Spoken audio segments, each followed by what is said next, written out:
I want to direct you to a man I just heard about. I've heard about his foundation and his companies for many, many years. They do a lot of great work. Anyone ever hear of the Nehemiah companies? Anybody here at all? They are doing a lot of great work all across the United States for worker housing. And so I've asked Scott Syphax if he would address us and tell us about some of the risks inherent in this problem that we're facing today and what is likely to happen if we don't do something about it. And with that, Scott Syphax, would you please come up to the microphone and we'll listen to you. Thank you so much.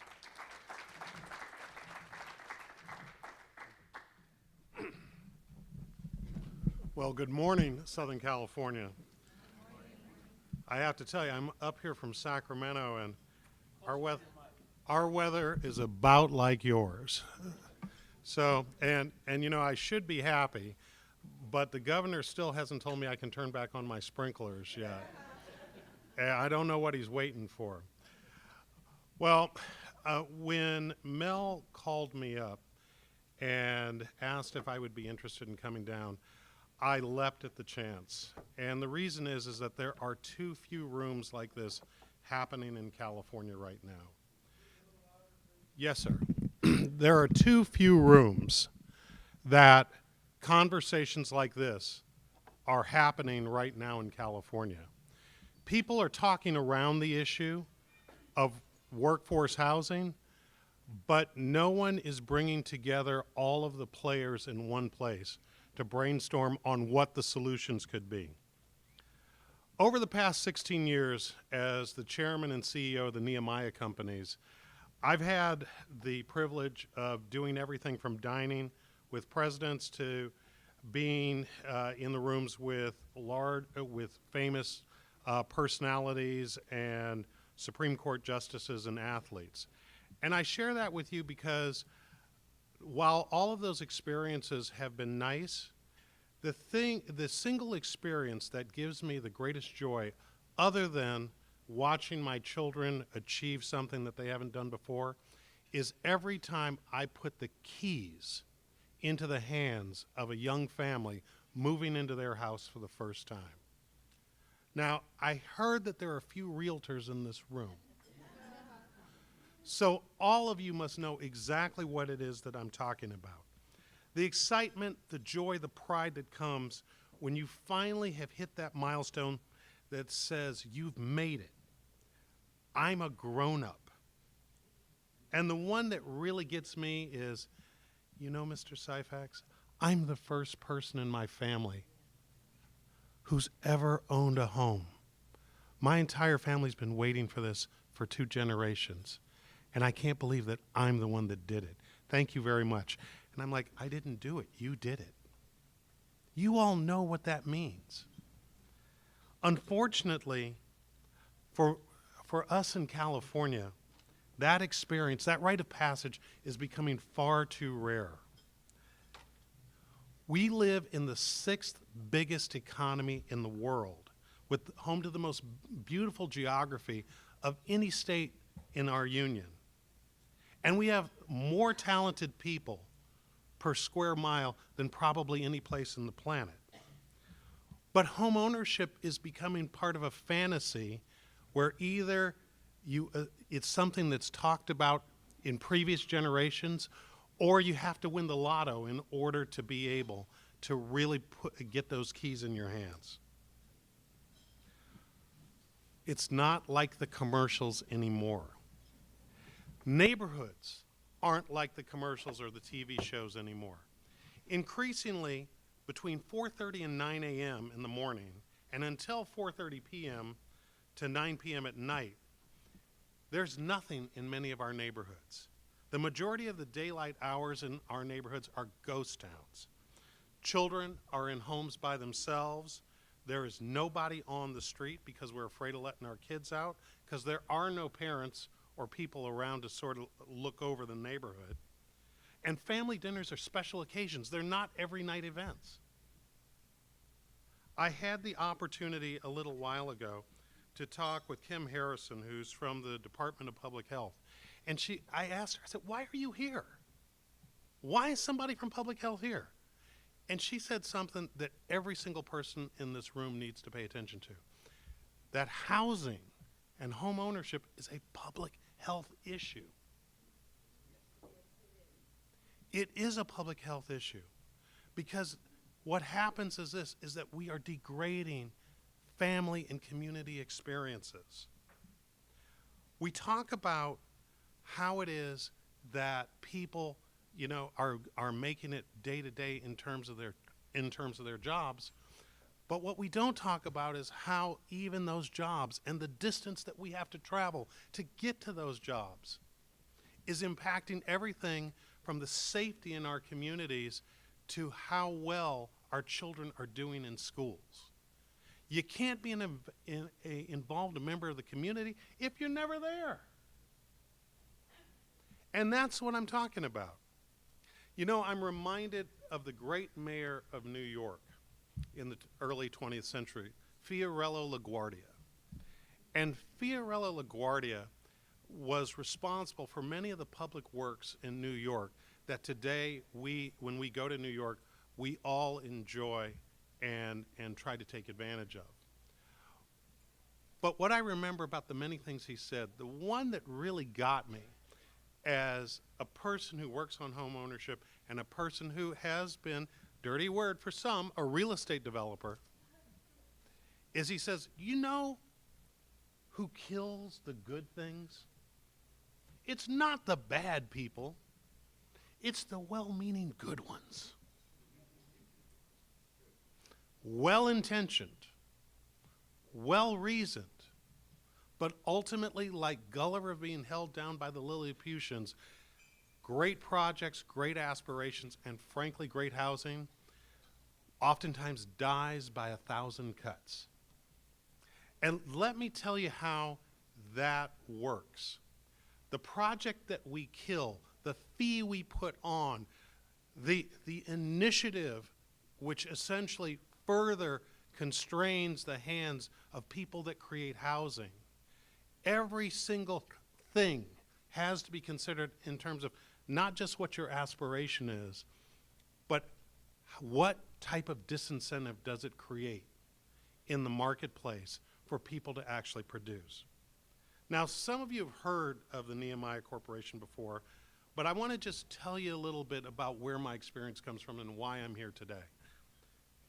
My flagship program, the Nehemiah program, was the largest privately funded down payment assistance program in the United States. In 10 years, we put 325,000 families through our down payment assistance program into single-family home ownership across the United States, raised and gave away $1.5 billion with a B dollars. $1.5 billion. Many times throughout the country, people say, well, where are you located? And I'll say, well, Sacramento, California is where we're headquartered. They're like, why are you there? Well, that's where my mom lives. But it's not because of the fact that California is our largest market. In fact, you all have a local congresswoman by the name of Maxine Waters. And years ago, I went into her office, and she wanted to know what this Nehemiah thing was. And so she sat down with me, and I gave her some statistics and all that, and she looks at it, and she kind of wrinkled up her nose, and she says, why is it you're not doing more work in my district and in my state? Because of the 325,000 families we put into single-family home ownership, only 23,000 came from California. And only 5,000 came from LA. Now, is it because I don't like you guys? No, you're a good-looking crowd. Is it because LA's too far to ride? No. But in California, I'll give you an interesting statistic. Of the 5,000 people that we helped in LA and the 23,000 that we helped in California, only 25% came from new construction. In the rest of the United States, of those 300,000 families, 43%, almost 50% of the people we put into home ownership came from new construction. And the reason is that in other states, it's just easier. So the invisible things that we don't see is the amount of regulation that we have on the books, the amount of time it takes to get things approved, the amount of taxes and fees that we add on to every single housing unit means not only is the risk many times not worth the reward, and I'm being blunt, some of you neighborhood activists are not going to like what I have to say, but I got to say it. But the very things that you put into place in order to address the problem makes the problem worse. Because ultimately, and this is me putting on my developer hat because the other side of Nehemiah is a developer, is that if you're a big guy, you have the capital in order to be able to power your way through a 7, 8, 9, 10-year process to get to the end. But for the little guy and the little guy and the little gal is where innovation and disruption and new approaches takes place. We can't get the capital because the banks, the financial institutions and others, the investors, they say it's too much risk for too little reward. And no place is that more true than for workforce. The rich need no help, and the desperately poor most certainly deserve it. But who speaks for the working people that are just getting by and aspire to more? Working people in California are much like the hard-working middle child in a family. Doing their chores, getting their grades, staying out of trouble, and the parents, now some of this may hit close to home for some of you, focused on their out-of-control oldest child and their struggling youngest, occasionally think about their dutiful middle child and make a silent promise that we're going to get to them because they deserve our attention too. But right now we got to fix this crisis of affecting our older siblings. That family dynamic is what working families find themselves in California with regards to housing. We all pay lip service to the need for workforce housing, and in order to make ourselves feel better, we come up with a new program. We impose a new regulation. We create a new fund, and we call that progress. How are we doing? And LA is not the only place that this happens. This happens all over the state. But frankly, if we were a business, we'd be fired. If we were the CEOs, we'd be fired. Because we all know that we're not just even keeping even. We are falling behind. And our state is eroding silently around us. In some cases, we don't even know it. I was on a plane about 3 months ago going to New York. And I started a conversation with my neighbor, who I learned was the former CEO of an artificial intelligence company who had just sold himself out to Google. I wish that we'd been someplace where he could have bought me some drinks, because I'm sure he did quite well. He said he was on his way back to New York to meet with his employees, and I said, you know, I noticed last time I was in New York in Midtown Manhattan, there's a big building with a big Google sign on it. And he says, yeah, that's our new campus. And that's where that's where I'm meeting my new employees at. And I said, well, really? Artificial intelligence for Google is located in Midtown Manhattan? And he says, look, it's cheaper for us to hire somebody out of college and relocate them to New York than to keep them in California. And I was like, you gotta be kidding me with the wages you guys pay? And he's like, it's cheaper for us. They can't afford any housing. A tear down, and he pulled out a little article that showed a tear down in Palo Alto that looks like a shack was on the market by a fellow realtor as a tear down and build up opportunity that was available for only $5.6 million. Only $5.6 million. And I know that these stories are true because when I got back to California, my son works for a high-tech fintech startup who I met a couple of his friends after work. and I bought them all drinks. Dads are good for that. You know, it's sort of like, hey, Dad, I'll hang out with you. You think that they want to hang out with you? It's not really about that. It's about my wallet, right? So I start talking to them, and these 6 young men live in bunk beds in a studio apartment. Half of these guys have advanced degrees. These aren't even working class people as we're defining it here today. And they're living in bunk beds.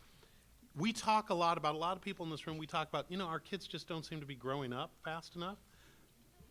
Well, the reason that they're not growing up is because they can't enjoy the rites of passage that normally come with adulthood. And one of those key ones is home ownership. You want to be able to start a family. You want to be able to put down roots. You want to be part of a community. How are you going to do that when the basic fundamentals that come with what we all perceive as our personal version of the American dream aren't available to us? And so I say to you that we have failed. You all know the statistics for LA and this part of California better than I do. I've got them, but I'm not going to repeat them because there's no point and we're short on time. But we've got to do better. We've got to act now. Let's not have a black swan event before we're willing to act. Because what's happening right now is this. The people are abandoning hope. And they're going to start to abandon our state. And while we all say we don't want this, the real question is, what are every single one of you willing to do about it? And that means for organized labor, and I come from a labor family. I'm a proud son of Detroit. Grandfather was one of the first organizers with the United Auto Workers, okay? So, but labor, you got a role to play, because it can't be that it's cheaper to build luxury housing than to build prevailing wage housing. And I understand we need working wages for working people. I get that, but we got to find some out-of-the-box ways to make that work. Neighborhood activists, environmentalists, you all have to come to the table too. When I developed the second largest project in downtown Sacramento, as a 2,350 unit infill project up against a river. And you know, the thing is, I bought the property for $7.75 million. And my CEQA process and entitlements cost me $4.5 million. Took me 4 years to get that done. It's a good thing that I'd saved a lot of money because it was considered to be very risky. And you know, the most dangerous people in the room for me, they weren't the politicians. It was the neighborhood folks and the environmentalists, because they can kill anything. And what happens is that you go to a bank or an investment house and you say, listen, I'm going to create jobs. I'm going to put people in housing. I'm going to make it affordable for working families. And they're like, Mr. Syphax, when you get a project in San Antonio, come see us. When you got a project in Scottsdale, come talk to us. We're interested. You got to come to the table, because you can't kill everything. You got to work with folks. And to the folks in the banking and finance arena and in government, we all have to move off out of our comfort zones and get to the place where it is that we're creatively coming to the table and putting everything on the table. Our interest together is the public interest. We don't want to create situations where it is that families can't live in California the way they do in other states. They can't be parts of communities. They can't be home to give their kids help with their homework and have family meals. We can't have a situation where they have to take on such financially risky products in order to qualify for the price of home ownership that it essentially puts them in jeopardy if any disruption happens whatsoever. We can make this work. We've got the greatest research institutions and the best political and practical minds in the entire world in this state. And I know that some of those minds are in this room. It's not a question of if we can, it's a question of whether we have the will. Commit yourself today. Move beyond the narrow interest of what you're trying to protect and think about who it is you should be trying to protect. We can all do this if we only decide and we act. And for self-interest's sake, act now. For your community, for your neighbors, for your families, for yourself. We're out of time. The black swan is coming. Thank you all very much.